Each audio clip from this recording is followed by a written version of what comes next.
Terrence Bud Crawford was successful last night in his debut at 154 pounds. This is your boy JG. This is the Punch Report. In this video, we break down the Crawford-Madrimov fight. We go over if it was some sort of controversy within the decision.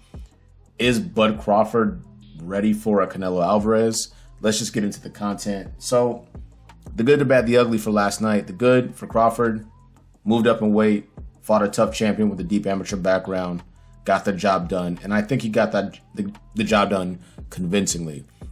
Oh, I had a draw. I had Madrimov winning.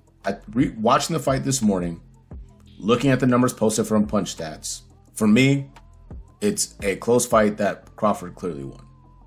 And he had bigger moments late. He stepped on the gas more so than Madrimov did, and he came away with the victory. The bad for Crawford, I don't think he has any more business at anything other than 54. I think Madrimov is not the only guy that's too big for the division. He's a big guy. Not too big, but he's much bigger than Crawford. And I don't think it benefits or serves Crawford to try to just put on additional weight for the fuck of it. I don't think that should happen. So that's the bad for Crawford. It definitely is going to lead me to the next portion of the video when we talk about a potential bout with Canelo Alvarez. And so the ugly for Crawford is that there's a large sentiment out there that this card underwhelmed. Empty seats and questionable decisions and guys not showing up. There was some excitement on the card, but by and large, at best, the messaging is mixed about how the card is received. Crawford was the headliner. I think because he is a scintillating fighter, maybe not an entertainer from the outside the squared circle, he will continue to be able to put himself in a position to cash checks. And I think Madrimov just kind of got in the way of that a little bit. He himself being capable, durable, showing a good style, making, a good account of himself. So the ugly part is that bigger business portion. Now for Crawford, it may not matter. He might be 1 or 2 fights left and then he's out of here because maybe he wants to get that, not maybe, but certainly he wants to get that Canelo bout. And then he doesn't have to worry about anything that I'm discussing right now because it won't matter. He won't be fighting anybody at, 60 or 68 beyond a Canelo Alvarez. If I think about Madrimov, what's the good from Madrimov? Showed up. You're up against a 2-time undisputed world champion in the major 4-belt era, and you held your own. You did your thing. You made it a little more challenging from an application standpoint for Crawford than I think many people realized. It's an awkward style. I would say it's a blend between a super unpolished Triple G and a super unpolished Dmitry Bivol, and that's Madrimov. Because he has a very that bouncy style, kind of the wide hooks, but then a tight right hand. But anyway, he made a good account of himself. Despite the loss, I believe that his stock rose, and it creates opportunities for other fighters who are looking to kind of make a mark, be it Madrimov or somebody else in the 154-pound division.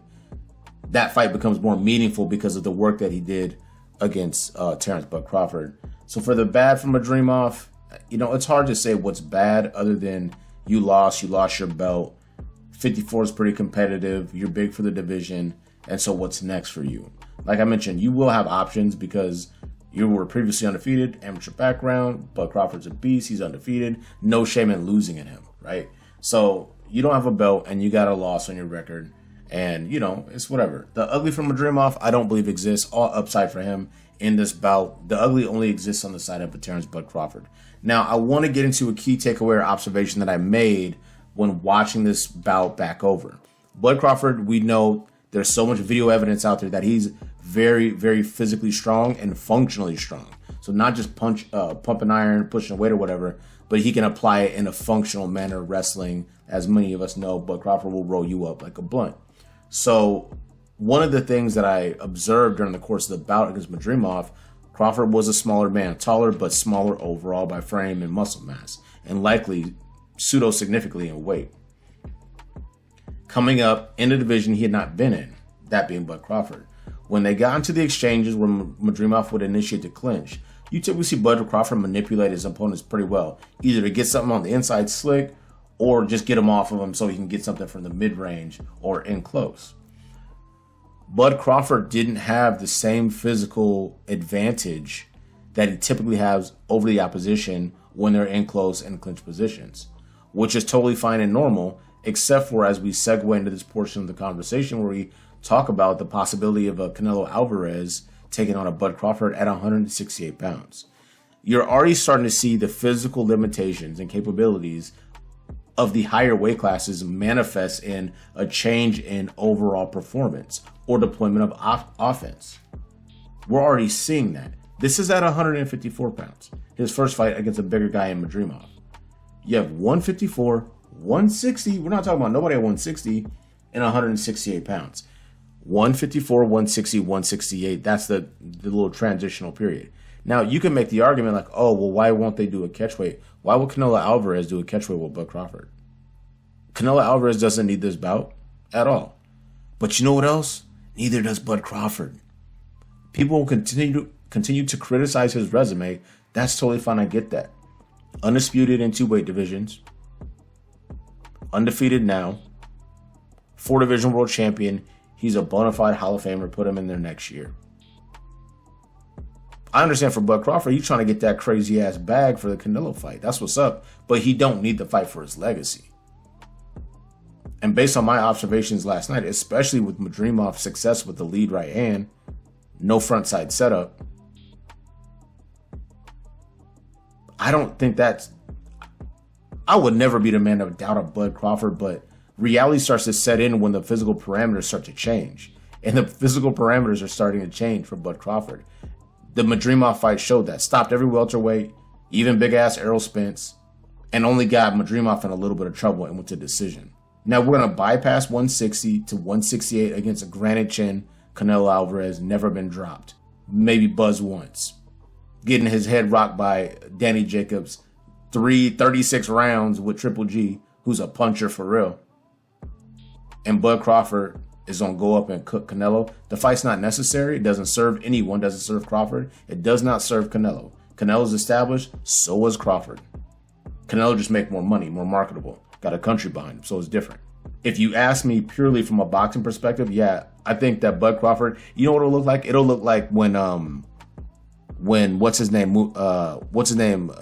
Kell Brook, when he moved up to fight Triple G, where you'll see little early moments, and then next thing you know, that your orbital's cracked, or your nose is folded in, or you got dropped by something big. You'll see him get off. My man was faster than Triple G. Kell Brook was hitting him with uppercuts, all sorts of shit. And then Triple G just found a shot. Because you know why? It was going from 47 to 60.